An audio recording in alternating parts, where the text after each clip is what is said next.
जय हिंद जय भारत। हेलो दोस्तों, कैसे हैं आप लोग। कल हम लोगों ने यूपी टीईटी 2013 के मैथमेटिक्स के 1 से 15 तक क्रम से सॉल्यूशन देखा था। आज इससे आगे देखते हैं, 16वां देखते हैं। इसमें दिया गया है, सबसे पहले दिया गया है कि पहला क्वेश्चन दिया गया है कि किसी 5 सदस्यों वाले परिवार की औसत आयु, किसी 5 सदस्यों वाले परिवार की औसत आयु 20 वर्ष है। परिवार का सबसे छोटा सदस्य 10 वर्ष का है। जब सबसे छोटा सदस्य पैदा हुआ तब परिवार की औसत आयु क्या थी। तो इसमें देखते हैं कि 5 सदस्यों वाले परिवार की दी गई है औसत आयु। तो कुल आयु निकाल लेंगे, तो कुल आयु हो जाएगी, कुल आयु निकाल लेंगे तो वो हो जाएगी आपकी 5 गुणा कितना 20 यानी 100 वर्ष हो गई है कुल 5 सदस्यों की कुल आयु। तो अब इसमें कहा गया है कि परिवार का सबसे छोटा सदस्य 10 वर्ष का है और जब छोटा सदस्य पैदा हुआ यानी 10 वर्ष पहले आयु कितनी होगी, कुल आयु कितनी होगी 10 वर्ष पहले। 10 वर्ष पहले 5 सदस्यों की 10-10 वर्ष आयु कम होगी, यानी 5 वर्ष पहले 10 वर्ष पहले 10 वर्ष पहले कुल आयु कितनी होगी, 10 वर्ष पहले कुल आयु होगी 50, क्योंकि सभी लोग 10 वर्ष कम हो जाएंगे यानी 50 कम हो जाएंगे, तो कुल आयु कितनी होगी 50 वर्ष। अब चूंकि सबसे छोटा सदस्य है जो वो इस टाइम नहीं है, यानी 10 वर्ष पहले कुल कितने व्यक्ति होंगे 4, तो औसत आयु कितनी होगी 10 वर्ष पहले औसत आयु होगी आपकी 50/4, क्योंकि सबसे छोटा सदस्य है जो वो इस टाइम पैदा नहीं हुआ है। तो औसत आयु होगी आपकी 50/4 वर्ष, यानी इसे काट देंगे 2 दूनी 4 और 2 एक 25, 25 दूनी 50, यानी ये निकलेगा आपका 12 सही 1/2 वर्ष, यानी 12.5 वर्ष। इसे हम क्या ले सकते हैं 12 वर्ष 6 माह। तो 4 सदस्यों की औसत आयु कितनी हो जाएगी 12 वर्ष 6 माह। अगला क्वेश्चन है, यदि एक वृत्त की परिधि जैसे वृत्त की परिधि दी गई है कि परिधि टोटल कितनी है 4 पाई, यदि 4 पाई से 8 पाई हो जाए तो इसके क्षेत्रफल में क्या परिवर्तन होगा। किसी वृत्त की परिधि दी गई है पहले कितनी 4 पाई, हमने मान लिया कि इसकी त्रिज्या कितनी है r1, इसकी कितनी है r2। अब इसकी त्रिज्या r1 है तो ये दी गई है परिधि, तो परिधि कितनी होती है, वृत्त की परिधि होती है 2 पाई r1, ये होता है फॉर्मूला बराबर 4 पाई। अब 2 से 2 कट जाएंगे, पाई से पाई, और 2 से 2 दूनी 4, यानी r1 इक्वल टू कितना हो जाएगा 2। तो इसका क्षेत्रफल कितना होगा, क्षेत्रफल होता है पाई r², यानी यहाँ पे r1 तो r1 स्क्वायर, यहाँ पाई वो r1 की वैल्यू 2, 2 का वर्ग 4, तो 2 दूनी 4, यहाँ पे लिख दिया 2 दूनी 4 पाई। तो इसका क्षेत्रफल कितना हो जाएगा 4 पाई। अब यहाँ पे देखते हैं एक परिधि दी गई है, यानी 2 पाई r2 इक्वल टू दिया गया है 8 पाई, तो पाई से पाई कैंसिल, 2 चौके 8, यानी r2 इक्वल टू 4 हो जाएगा। तो इसका क्षेत्रफल कितना होगा, क्षेत्रफल हो जाएगा पाई r2 स्क्वायर, यानी पाई और r2 की वैल्यू 4 है, 4 चौके 16, यानी 16 पाई, तो इसका क्षेत्रफल हो गया 16 पाई। तो जब परिधि 4 पाई थी तो क्षेत्रफल था 4 पाई, और जब परिधि 8 पाई थी तब हो गया 16 पाई, यानी कितने गुना हो गया, ये हो गया 4 गुना, उत्तर हो जाएगा 4 गुना। अब ऐसे भी समझ सकते हैं कि इसकी परिधि थी आपकी 4 पाई और इसकी परिधि 8 पाई, यानी कितने का परिवर्तन हो गया। जब परिधि में दोगुना परिवर्तन होता है तो त्रिज्या भी दोगुनी हो जाती है। ये बात ध्यान रखना, क्योंकि जो परिधि होती है वो त्रिज्या के समानुपाती होती है। परिधि होती है जो त्रिज्या के समानुपाती होती है, तो जो परिवर्तन परिधि में होगा वो परिवर्तन त्रिज्या में भी होगा। तो यहाँ पे परिधि दोगुनी हो गई तो त्रिज्या भी दोगुनी हो जाएगी, यानी यदि यहाँ पे 2 है तो यहाँ पे 4 हो जाएगी, यदि यहाँ पे 3 है तो यहाँ पे 6 हो जाएगी। और जब त्रिज्या है जो वो दोगुनी हो जाएगी तो क्षेत्रफल में होता है क्योंकि स्क्वायर, तो वो स्क्वायर के रूप में बदलेगा। तो यदि दोगुनी होती है तो क्षेत्रफल है वो आपका 4 गुना बढ़ेगा। तो ऐसे भी कर सकते थे, तो सीधा 4 गुना उत्तर हो जाएगा। अगला देखते हैं 18 नंबर। यदि n प्राकृतिक संख्याओं का माध्य 15 है, यदि n प्राकृतिक संख्याओं का माध्य 15 है तो n का मान बताइए। तो चूंकि माध्य का फॉर्मूला होता है n प्राकृतिक संख्याओं का माध्य होता है n प्राकृतिक संख्याओं का माध्य दिया गया यहाँ पे 15, क्योंकि इसका फॉर्मूला होता है n प्लस 1/2 इक्वल टू 15। गुणा कर देंगे तो n प्लस 1 इक्वल टू 30, तो n बराबर घट जाएगा साइड जाके तो 29। n की वैल्यू कितनी निकली 29। अगला क्वेश्चन देखते हैं। अगला क्वेश्चन दिया है कोण ज्ञात कीजिए जो अपने कोटि पूरक के बराबर है। तो सबसे पहले देखते हैं कि कोटि पूरक कोण क्या होते हैं। तो वे दो कोण जिन दोनों का योग 90 होता है उन्हें बोलते हैं हम कोटि पूरक। जैसे कोई दो कोण है, कोण A और प्लस कोण B, एक कोटि पूरक तभी कहलाएंगे जब दोनों का जोड़ 90 होगा। तो चूंकि एक कोण का मान दिया है या फिर उन्होंने ये बोला है कि कोण ज्ञात कीजिए जो अपने कोटि पूरक के बराबर है, तो 4 ऑप्शन दिए गए हैं A, B, C और D। तो पहला ऑप्शन दिया गया है यहाँ पे 90, दूसरा दिया गया है 60, अगला दिया गया है 45, उनमें से कोई नहीं। एक दिया गया है कोई नहीं ऑप्शन। तो चूंकि यदि हम 90 यहाँ पर रखते हैं, 90 में रखा तो यहाँ पर कितना रखना पड़ेगा 0, तब जाके हो पाएगा कि 90 का कोटि पूरक होता है 0। तो ये तो बराबर होगी नहीं दोनों। अब यदि हम 60 रखते हैं तो ये हो जाएगा आपका 30, तो ये भी बराबर नहीं है। यदि हम रखते हैं 45 तो ये कितना हो जाएगा, ये 45 हो जाएगा, तो उत्तर हो जाएगा अपना 45। क्योंकि कोटि पूरक कोण उन्हें बोलते हैं जिन दोनों का जोड़ 90 होता है। यदि हम पूछे कि 75 का कोटि पूरक कितना होगा तो 75 का होगा 15। यदि पूछे 80 का कोटि पूरक तो 80 का 10, क्योंकि दोनों का योग 90 होता है। इसलिए यहाँ पे पूछा था कि ऐसा कोण बताइए जिसका कोटि पूरक उसी के बराबर हो, तो यहाँ पे हो जाएगा 45। इसी टाइप से होते हैं समपूरक कोण। ये होते हैं, ये आपने क्या देखा, ये देखिए आपने कोटि पूरक कोण। और समपूरक कोण क्या होते हैं,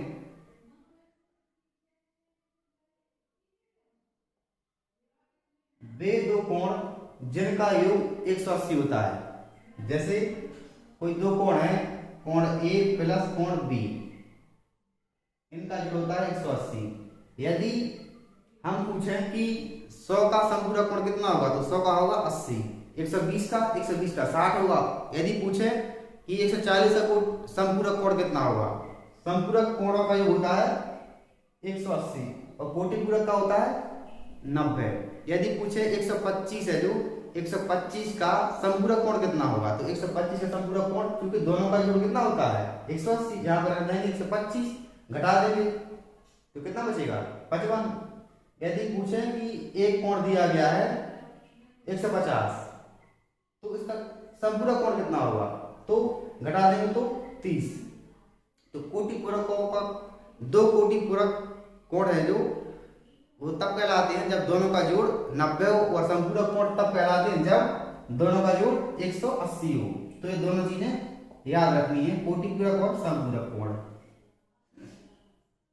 अगला देखते हैं अगला क्वेश्चन दिया गया है कि मान ज्ञात करना है, 20 नंबर है।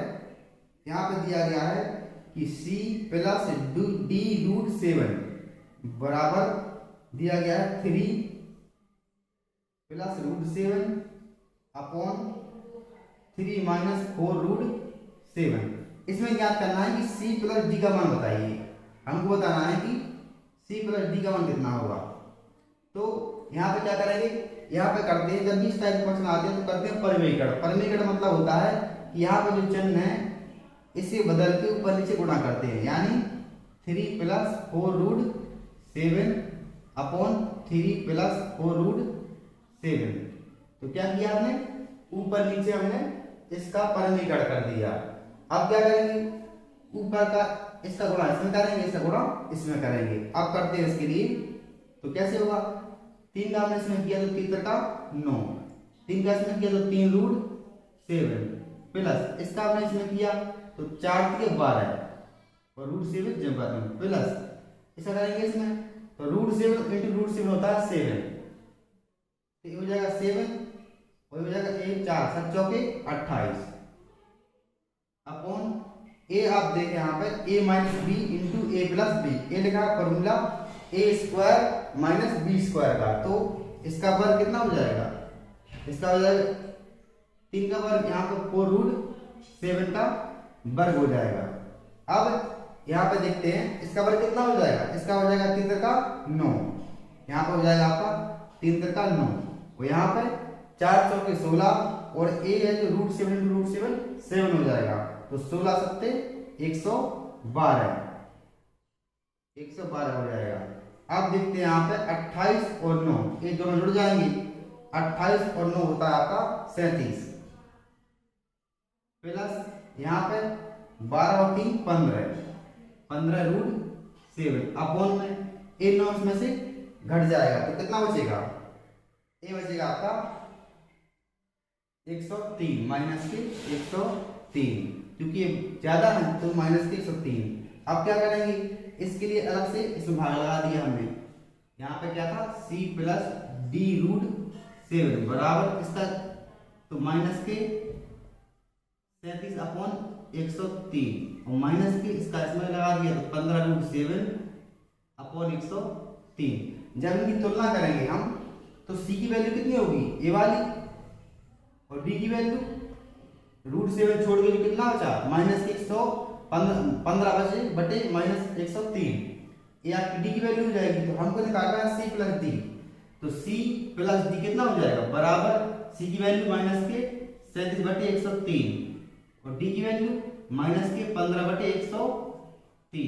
इनके लिए हम जोड़ देंगे क्योंकि हर समान है तो दोनों जुड़ जाएंगे, बराबर कितना हो जाएगा 5 7 5 12 और यहाँ से 1 तो 4 1 5 बटे में 103 रहेगा माइनस में, तो 52 बटे 103 ये आपका उत्तर हो जाएगा।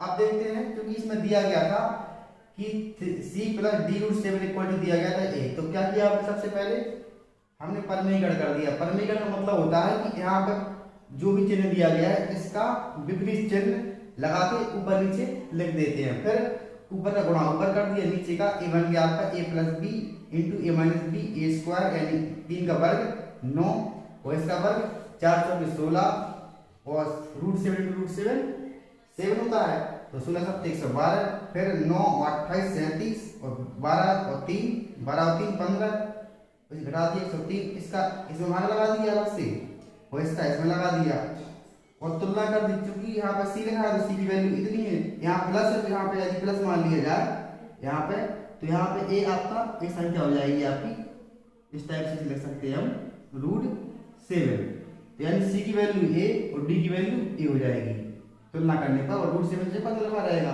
फिर दोनों के लिए यहाँ पे जोड़ दिया हमने तो 52 बटे 103 माइनस में। अगला क्वेश्चन देखते हैं। अगला क्वेश्चन है कि मान ज्ञात करना है, 21 है 21। इसमें दिया गया है कि √7 प्लस √6 और इंटू में अंडर रूट 7 माइनस के अंडर रूट 6 प्लस 200, इसका मान बताना है। तो चूंकि a लिखा है a plus b into a minus b, तो यहाँ पे a square minus B square का फॉर्मूला बन जाएगा, यानी अंडर रूट 7 का स्क्वायर माइनस के अंडर रूट 6 का स्क्वायर प्लस के 200। अंडर रूट 7 का वर्ग होता है 7 और माइनस अंडर रूट 6 का 6 प्लस 200 बराबर कितना हो जाएगा, 7 में से 6 कम कर देंगे, यहाँ पर बचा 1, तो यहाँ पर 200 का 200 जमा तो बराबर 201, उत्तर हो गया 201। यहाँ पे हमने क्या यूज किया, फॉर्मूला होता है a plus b into a minus के बी बराबर क्या होता है ए स्क्वायर माइनस के बी स्क्वायर, इसे आपके लिए ध्यान रखना पड़ेगा। अगला क्वेश्चन देखते हैं। अगला क्वेश्चन दिया गया है कि संख्या में सबसे छोटी संख्या कौन सी है। 22 नंबर है कि संख्या दी गई है, संख्या दी गई है अंडर रूट 2 कोमा 4 की पावर 1/3, यहाँ पे दिया गया अगला 5 की पावर 1/4, अगला दिया गया 3 की पावर 1/6। इनमें देखना है सबसे छोटी कौन सी है, हमको देखना है सबसे छोटी संख्या कौन सी है। तो जब भी इस टाइप का क्वेश्चन आता है तो सबसे पहले इनके लिए क्या करते हैं, जैसे अंडर रूट 2 है इसे लिख लेंगे हम 2 की घात 1/2, क्योंकि अंडर रूट का मतलब होता है 1/2। अब क्या करते हैं कि जो यहाँ पे 2 3 4 6 इनका निकालेंगे अपन लासा। तो लासा कैसे निकालते हैं, इसका 2 और 3 4 6 इसका लासा इस टाइप से भी निकाल सकते हैं और वैसे भी निकाल सकते हैं कि जो बड़ी संख्या होती है उसे हम 2 गुना 3 गुना करते हैं। जैसे इसमें बड़ी संख्या है 6, इसका दुगुना 12, यदि 12 है जो बाकी 3 संख्याओं से कटता है तो वो उसका लासा माना जाएगा। तो 12 है जो आपका इससे कटता है, 4 की 12 इससे भी कटता है, 3 चौकी 12 इससे भी कटता है, 2 छक्के 12। या फिर यदि इस टाइप से यदि समझ में नहीं आ रहा है तो यहाँ पर भाग लगाएंगे 2 एकम 2, ये नहीं कटेगा, 2 दूनी 4 2 दिया 6, फिर से 2 से लगाएंगे 3 जगह तो 2 एकम 2, ये 3 जगह तो यहाँ पे 3 एकम 3 और 3 एकम 3, 2 दूनी 4 दिया 12, तो लासा कितना निकला 12। अब क्या करेंगे, अब जो इसका लासा निकला है इनमें सब में गुणा कर देंगे 12 से, तो गुणा 12 यहाँ भी गुणा कर देंगे तो गुणा 12 यहाँ भी गुणा कर देंगे, गुणा 12 यहाँ भी गुणा कर देंगे तो गुणा 12। अब 2 से सॉरी यहाँ पे 12 तो 2 छक्के 12, तो 2 की पावर कितना आया 6, यहाँ पर 3 चौके 12, 4 की पावर कितना आया 4, 3 चौके 12, 4 3 12, 5 की घात कितना आया 3 और 3 की घात 6 दूनी 12, 2 आया। अब 2 की घात 6 का मतलब होता है 2 का 6 बार गुणा, यानी 2 दूनी 4 दूनी 8 दूनी 16 दूनी 32 दूनी 64, कितना 64, और 4 का 4 बार गुणा यानी 4 चौके 16, 16 चौके 64 चौके 256, कितना हो जाएगा 256, और 5 गुणा 3 बार 5 55 25 पंचे 125 और 3 का 3 का 9। अब इनमें सबसे छोटी संख्या कौन सी है, ये वाली सबसे छोटी संख्या है जो किससे निकली है 3 की घात 1/6 से। तो जो संख्याएं दी गई थी उनमें 3 की घात 1/6 सबसे छोटी संख्या, तो उत्तर हो जाएगा 3 की घात 1/6 सबसे छोटी संख्या है। तो सबसे छोटी संख्या निकली आपकी 3 की घात 1/6। जब भी इस टाइप का क्वेश्चन आए तो सबसे पहले जो घात दी गई है तो आप इनका निकालेंगे लासा, फिर इसके पश्चात उसी लासा का इनमें गुणा कर देंगे, तो 2 छक्के 12, 4 3 चौके 12 और 4 3 12, 6 दूनी 12। अब इसका इसे सॉल्व किया हमने तो सबसे छोटी संख्या ए निकली। यदि पूछता कि सबसे बड़ी संख्या कौन सी है तो 256 निकली, एक कहां से निकली 4 की घात 1/3, तो सबसे बड़ी संख्या है इनमें 4 की घात 1/3 और सबसे छोटी 3 की घात 1/6। अगला क्वेश्चन देखते हैं। अगला क्वेश्चन दिया गया है कि यदि संख्या 23 नंबर, यदि संख्या 5 1 3 2 4 1 6 और यहाँ पे क्वेश्चन मार्क, ये 3 से विभाज्य है, ये संख्या 3 से विभाज्य है। तो यहाँ पे क्या आएगा, ऑप्शन दिए गए हैं, ऑप्शन दिए गए हैं। पहला ऑप्शन दिया गया 8, 6, 7, 9। पहला ऑप्शन है 8, पहला ऑप्शन है 8, दूसरा ऑप्शन दिया गया है 6, तीसरा ऑप्शन दिया गया है 7 और चौथा ऑप्शन दिया गया है 9। तो ये ऑप्शन दिए गए हैं, हमको बताना है कि इनमें से यहाँ पे क्या रखा जाए कि संख्या 3 से डिवाइड हो जाए। 3 का नियम होता है कि इनके लिए अलग अलग जोड़ते हैं, यानी 5 और 1 6, 6 और 3 9, 9 और 2 11, 11 और 4 15, 15 और 1 16, 16 और 6 22। अब 22 के बाद ऐसी कौन सी संख्या आएगी जो कि 3 से कटेगी? तो 22 के बाद एक संख्या होगी आपकी 24। तो हम यहाँ पर 2 यदि लिख देते हैं तो संख्या 3 से कट जाएगी, लेकिन 2 ऑप्शन में है नहीं चूंकि। अब 22 के बाद 24 तो है नहीं, 24 के बाद 27 आएगी। तो 22 में कितना जोड़ना पड़ेगा? 22 में जोड़ना पड़ेगा हमें 5, तो 5 भी यहाँ पर ऑप्शन में नहीं है। तो क्या करें, इसके बाद 27 के बाद आती है 30, तो 22 में कितना जोड़ना पड़ेगा कि 30 हो जाए, तो हमें जोड़ना पड़ेगा 8। तो यहाँ पर उत्तर हो जाएगा आपका 8, क्योंकि 3 का नियम ये कहता है कि संख्याओं को जोड़ना पड़ता है। जैसे यहाँ पे दिया होता है जी कि 5, ऐसे चंगुन से दिया होता है कि ये 3 से डिवाइड है कि नहीं है, तो क्या करते हैं अपन लोग, इनके लिए जोड़ते हैं अलग अलग। इनका जोड़ कितना आया 9, तो 5 4 9, तो ये संख्या 3 से कट जाएगी। ऐसे और कोई संख्या दी गई है यहाँ पे, एक इस टाइप से दी गई है कि कटेगी कि नहीं कटेगी 3 से, तो क्या करेंगे, जोड़ेंगे 1 और 2 3 3 6 4 10 4 14 14 5 19, इसका जोड़ कितना आया 19। ये संख्या 3 से नहीं कट पाएगी।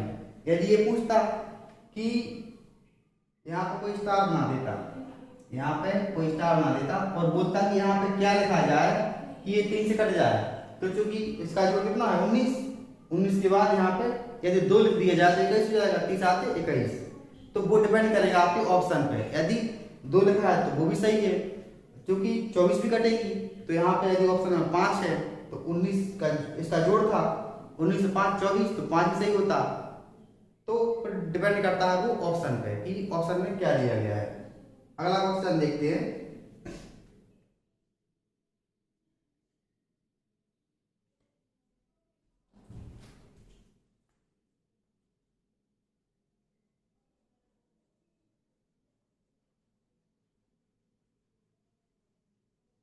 अगला क्वेश्चन दिया गया है कि दो प्राकृतिक संख्याएं 6:11 के अनुपात में है। दो संख्याएं 6:11 के अनुपात में है। यदि उनका लासा 462 है तो मासा बताइए। यदि उनका लासा, दो संख्याएं 6:11 के अनुपात में है, यदि उनका लासा 462 है तो संख्या बताइए। अब देखते हैं यहाँ पे क्वेश्चन दिया गया है कि दो संख्याएं 6:11 के अनुपात में है, उनका लासा दिया गया है 462। तो हमको फाइंड करना है कि मासा कितना होगा।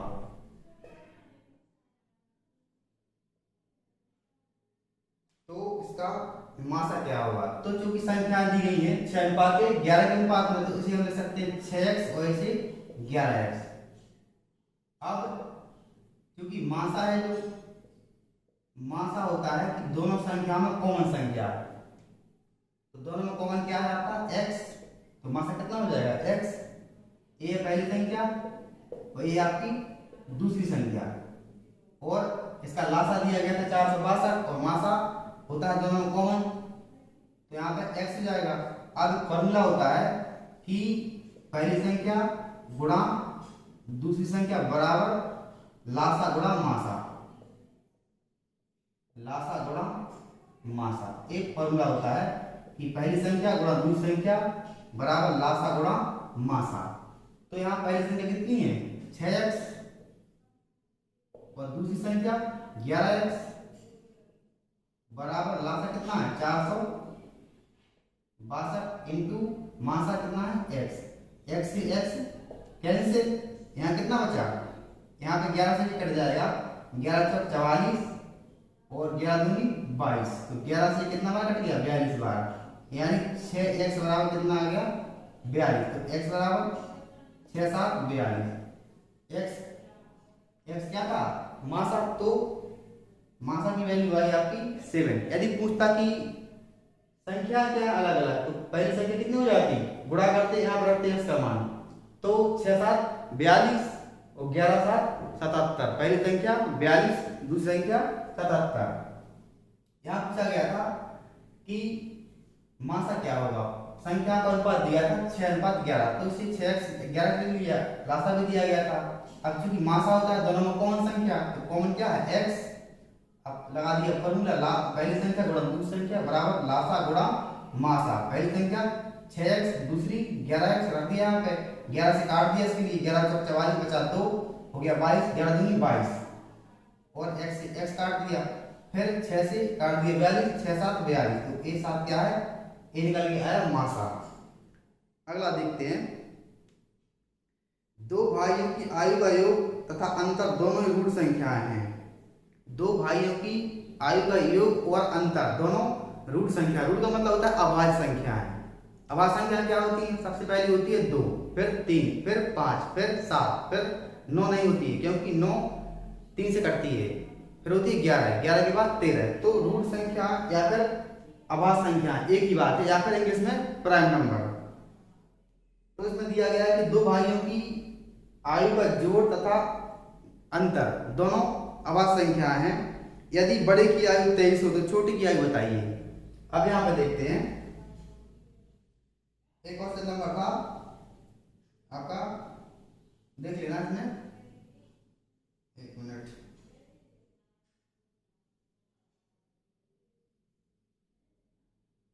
एक क्वेश्चन नंबर ये था 8वां, एक 9वां, यहाँ पे एक है 15 हमने कल करवाए थे, तो ये हो जाएगा आपका कितना 23 और ये 24।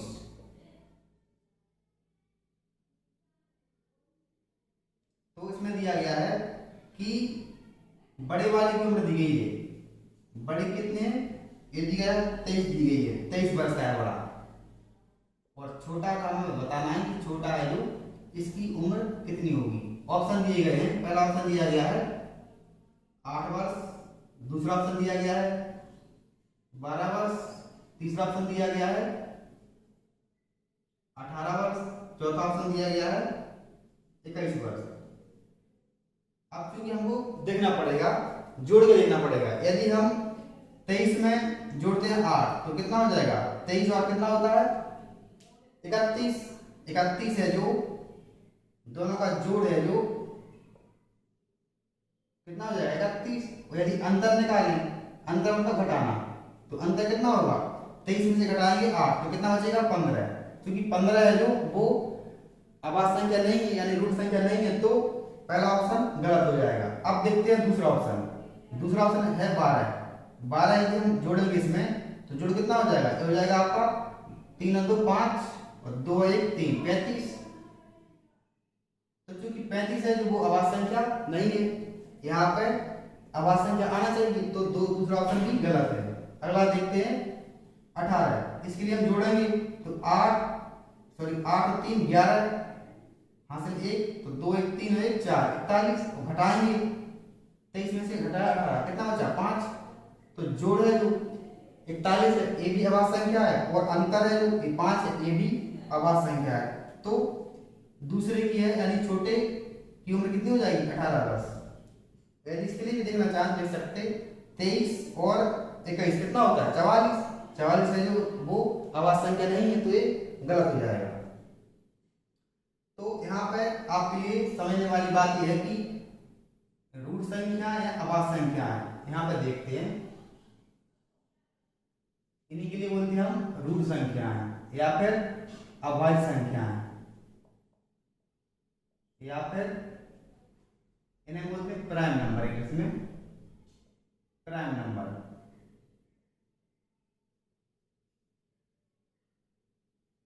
तो ये होती है, सबसे पहले होती है 2।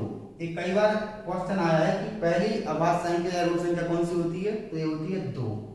एक छोटे एग्जाम का हिट क्वेश्चन है, जैसे MTS है या फिर SSC 10+2 है, तो इसमें हिट क्वेश्चन है छोटे छोटे एग्जाम में कि पहली अभाज्य संख्या कौन सी होती है, 2, फिर इसके पश्चात 3, फिर 5, फिर 7, इसके पश्चात होती है 9 नहीं होती है, 11 होती है, 11 के पश्चात 13, 13 के बाद 15 नहीं होती है, 17, 17 के बाद 19, 19 के बाद 21 नहीं होती है, 23, 23 के बाद 25 नहीं होती है, फिर होती है 27 भी नहीं होती है, फिर होती है 29, इसके पश्चात 31, इसके पश्चात 33 नहीं होती है, 35 नहीं होती है, 37 होती है, 39 नहीं होती है, क्योंकि 83 39।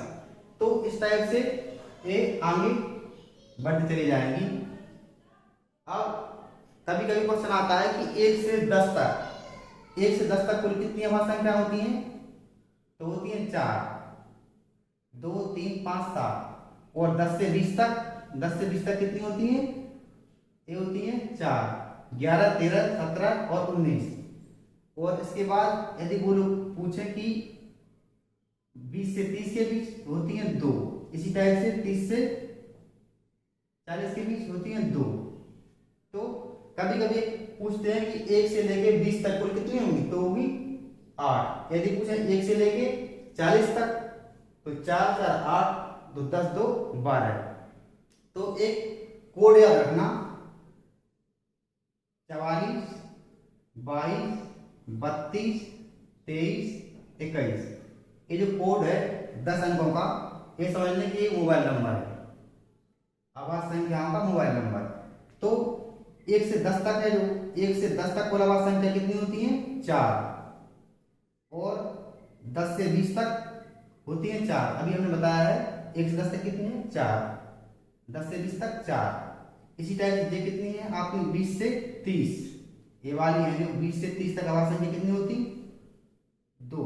और 30 से 40 ये होती है 2। और 40 से 50 ये भी होती है, ये होती है 3। 3 कौन कौन सी, 41, 43 और 47। और यहाँ पे 50 से 60, 50 से 60 के बीच होती है 2। कौन कौन सी, 61 और 63 नहीं होती है, 65 नहीं होती है, 67। इसी टाइप से 60 से 70 के बीच कितनी होती है, 2। अभी बताइए अभी। और 50-60 के बीच कौन कौन सी, 51 नहीं होती है, और 53 होती है, और इसके पश्चात 57, 29, 57 ये नहीं होती है, तो केवल 53 और 59। और 60-70 के बीच 61 और 67। 70 से 80 के बीच कुल कितनी होती है, 3 होती है। कौन कौन सी, सबसे पहले 71, इसके पश्चात 73, इसके पश्चात 79, केवल 3 होती है आभाज्य संख्याएं। इसी टाइप से यहाँ पे देखा जाए तो 80 से 90, 80 से 90 के बीच कितनी होती है, ये होती है 2। कौन कौन सी, 83 और कितनी, 81 कटती है, 83 नहीं कटता है, 85 कटता है, 87 कटता है, और 89।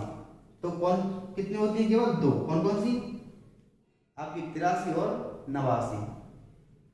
29, 30, 87 होता है, 29, 30, 87। तो 87 आपका कटता है, तो इसमें केवल कितनी हो जाएंगी आपकी, 2 होती है केवल। कौन कौन सी, 83 और 89। और हम यदि पूछें कि 90 से 100 के बीच कितनी आभाज्य संख्या होती है, तो केवल होती है 1। एक कौन सी, चूंकि 91 कटता है, 63, 91, और 93 कटता है, 3 से कटता है, 3 3 एकम 3, तो 93, 31 से 93 होता है। इसके पश्चात 95 कटता है, 97 होती है, केवल कौन सी होती है, 97, क्योंकि 99 कटता है। तो हमने यहाँ पर देखा कि 1 से 1 से 100 तक कुल कितनी अभाज्य संख्या होती है? यदि क्वेश्चन पूछता है कि 1 से 100 तक कुल कितनी अभाज्य संख्या होती है, तो होती है आपकी टोटल होती है कुल कितनी होती है 1 से 100 तक? ये होती है कुल 25। कितनी होती है? 25। आपके लिए कोड रखना है याद 44 22 32 23 21, 44 22 32 23 21, 44 22 32 23 21, 44 22 32 23 21। तो 1 से 100 तक कुल कितनी होती है? होती है आपकी यहाँ पर सॉरी 25। गिन के देखते हैं 4 4 8 4 12 12 3 15 15 और 4 19 19 और 3 22 और 3 25। कुल कितनी होती है? 25। यदि पूछते हैं वो कि 70 से 100 के बीच, तो 3 और 3 6, 70 से 100 के बीच कितनी होती है? 6 होती हैं। यदि 20 से पूछते हैं 40 से 70 के बीच, तो 40 70 के बीच आपका 50 60 70, 3 2 5 2 7। तो हमें एक कोड याद रखना है 44 22 32 23 21 10 अंकों का।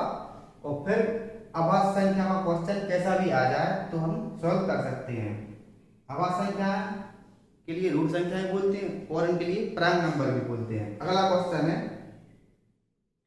इसमें अगला क्वेश्चन दिया गया है, यदि किन्हीं दो प्राकृतिक संख्याओं का योग 48 है। अगला क्वेश्चन दिया गया 25 नंबर कि दो संख्याओं का योग कितना है? योग दिया गया है 48। तो उक्त संख्याओं का अनुपात कभी नहीं होगा। पहला ऑप्शन दिया गया है 3:5। दूसरा ऑप्शन दिया गया है 5:7। तीसरा ऑप्शन दिया गया है 2:6 और चौथा ऑप्शन दिया गया है 2:7। तो चूंकि संख्याओं का किन्हीं भी दो संख्याओं का योग अनुपाती योग जो योग होता है उसके अनुपात के योग से हमेशा विभाजित होता है। किन्हीं भी दो संख्याओं का योग उनके अनुपात योग से हमेशा विभाजित होता है। तो यहाँ पे जैसे 3 और 5 8, 8 से कट जाएगी और 5 और 7 12, 12 से 12 चौके 48, 2 और 6 8, 8 से कट जाएगी और 2 और 7 कितना होता है 9, तो 9 से संख्या नहीं कट पाएगी। तो संख्याओं का अनुपात 2:7 नहीं हो सकता है। तो इसमें क्वेश्चन दिया गया था कि यदि किन्हीं दो प्राकृतिक संख्याओं का योग 48 हो तो उक्त संख्याओं का अनुपात कदापि नहीं होगा 2:7, क्योंकि 2 और 7 9 होगा, 9 से कट नहीं पाएगा। अगला क्वेश्चन है 26 नंबर, n के विषम पूर्णांक होने पर निम्न संख्याओं में कौन एक सम पूर्णांक है? अगला क्वेश्चन है थोड़ा सा साफ है।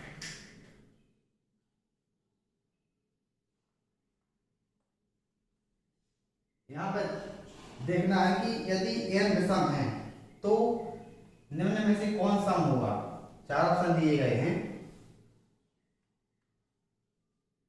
26 नंबर है, n की वैल्यू क्या है? विषम। n है विषम। विषम का मतलब होता है कि इसकी वैल्यू कितनी है आपकी 1 3 5 7 इस टाइप से n का मान है विषम। तो ऑप्शन दिए गए हैं। पहला ऑप्शन दिया गया है 3n - 8। दूसरा ऑप्शन दिया गया है 5n² + 4। अगला ऑप्शन दिया गया है 3n² + 5। अगला ऑप्शन दिया गया है 4n² + 5 सॉरी।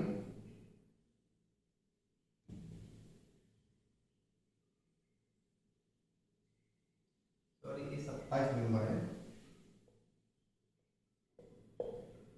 तो हमको देखना है कि इनमें से यदि n विषम है तो इनमें से कौन सा सम होगा। तो हम सबसे पहले एक रखते हैं ऐसे इसमें, तो ये कितना हो जाएगा 3 × 3, 3 में से 3 है जो घटेगा किसमें से -8 में से, तो उत्तर कितना आएगा -5, जो कि सम नहीं है तो ये उत्तर नहीं हो सकता है। यदि हम 3 रखते हैं तो 3 का 9 में से घटाएंगे 8 तो कितना बचेगा, तो बचेगा 1 जो कि सम नहीं है, तो ये उत्तर आपका नहीं हो सकता। अगला देखते हैं, 1 रखते हैं वैल्यू इसमें, तो n² यानी 1 का वर्ग 1, तो 5 और 4 9, ये आपका सम नहीं है, तो ये उत्तर आपका नहीं हो सकता है। अब रखते हैं इसमें n इक्वल टू रहा 1, यानी 1 का वर्ग 1, यहाँ पे 3 हो जाएगा, 3 और 5 8। यदि हम रखते हैं 3 तो 3 का 9, 9 तिया 27, 27 और 5 होता है 32। ये सम संख्या है। तो उन्होंने यही बोला था कि यदि n की वैल्यू विषम है तो इनमें से कौन सी संख्या है जो वो सम होगी, तो 3n² + 5 है जो वो सम होगा। यदि इसमें चेक करना चाहें तो कर सकते हैं। n की वैल्यू 1, यानी 1 का स्क्वायर 1, और 4 एकम 4, 4 5 9, तो ये क्या है विषम है, तो ये आपके ऑप्शन नहीं हो सकते। तीसरा नंबर आपका सही है। विषम का मतलब होता है 1 3 5 7, सम का मतलब 2 4 6 8, जो संख्या 2 से कटती है उसे सम बोलते हैं। अगला क्वेश्चन है 28 नंबर। काजोल 1 घंटे में एक किताब का 1/3 भाग पढ़ती है। काजोल 1 घंटे में एक किताब का 1/3 भाग पढ़ती है। वह किताब के 2 सही 1/5 घंटे पढ़ती है। क्योंकि 1 घंटे पढ़ती है वो 1/3 भाग, तो 2 सही 1/5, यानी 5 दूनी 10 और 1 11, 11/5 घंटे में कितना पढ़ेगी, पढ़ेगी बराबर गुणा कर देंगे, 1/3 गुणा 11/5, यानी 11/15 भाग। तो शेष कितना बचा, शेष निकालने के लिए क्या करते हैं, 1 में से घटा देते हैं, 1 - 11/15, यानी 15 एकम 15, 15 में से 11 4, 4/15। तो 4/15 भाग आपका किताब का शेष रहेगा पढ़ने में। उन्होंने दिया था कि 1 घंटे में वो पढ़ती है 1/3 भाग, तो वो पढ़ती थी 2 से 1/4 घंटे, यानी 11/5 घंटे किताब पढ़ी उसने। तो 1 घंटे पढ़ती इतना, तो इतने घंटे में गुणा कर दिया, इतना भाग पढ़ देगी। अब शेष पूछा हमने, शेष कितना बचेगा, 1 में से घटा दिए तो शेष निकल के आ जाएगा, कितना आ गया 4/15 भाग। अब देखते हैं 29 नंबर। 29 नंबर है जो, यदि एक संख्या से 1/2 घटाया जाता है और तत्पश्चात 1/2 से गुणा किया जाता है तो संख्या 1/8 में बदल जाती है। तो संख्या बताइए। मान लिया संख्या है आपकी x, इसमें से 1/2 घटाया, 1/2 घटा दिया, इसके पश्चात इसमें गुणा करते हैं 1/2 से, तो संख्या बन जाती है 1/8। क्वेश्चन दिया गया है कि संख्या में से 1/2 घटाते हैं, इसके पश्चात 1/2 से गुणा करते हैं, तो संख्या 1/8 प्राप्त होती है। तो संख्या बताइए। अब इसके लिए सॉल्व कर देते हैं। ए नीचे का नीचे कट जाता है, तो 2 एकम 2, 2 चौके 8, 1/4।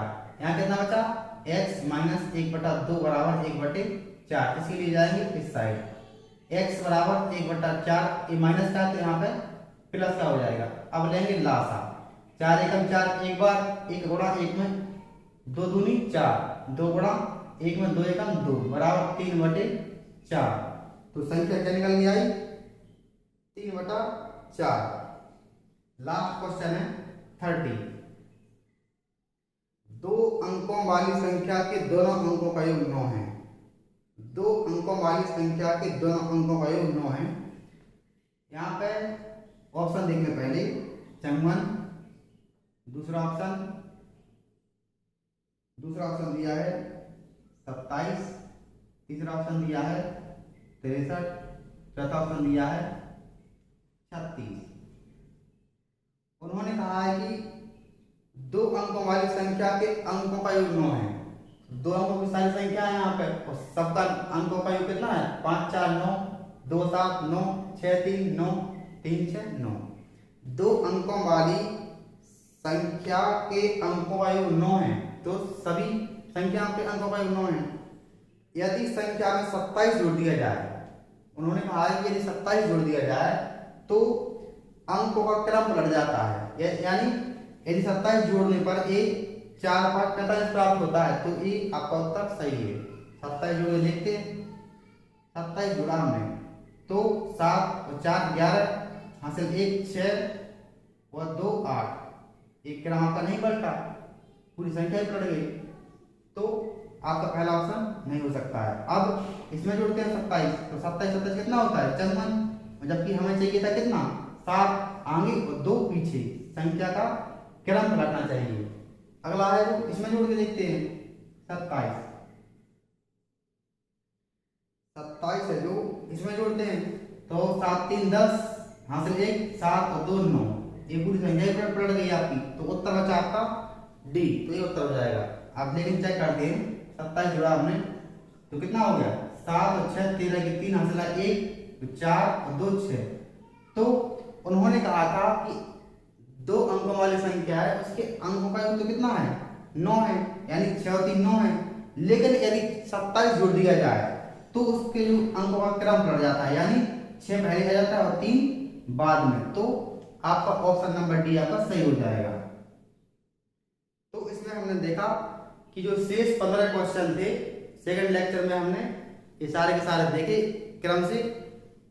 और इसमें है जो आपका पेपर है, जो सबसे पहले आप लोग क्या करें कि जो 2013 का पेपर है या फिर जो भी हम पेपर सॉल्व कराते हैं सबसे पहले उसके लिए देख ले सबसे पहले कि अपने पास है कि नहीं है। तो आप क्वेश्चन लिखते जाएं फिर उसे सॉल्व करते जाएं, और पेपर है जो पेपर अपलोड कर दिया जाएगा चैनल पर, तो सबसे पहले आप क्वेश्चन लिखें, इसके पश्चात एक एक करके सॉल्व करते जाएं तो आपको समझने में आसानी होगी। बहुत बहुत धन्यवाद सभी के लिए। जय हिंद जय भारत।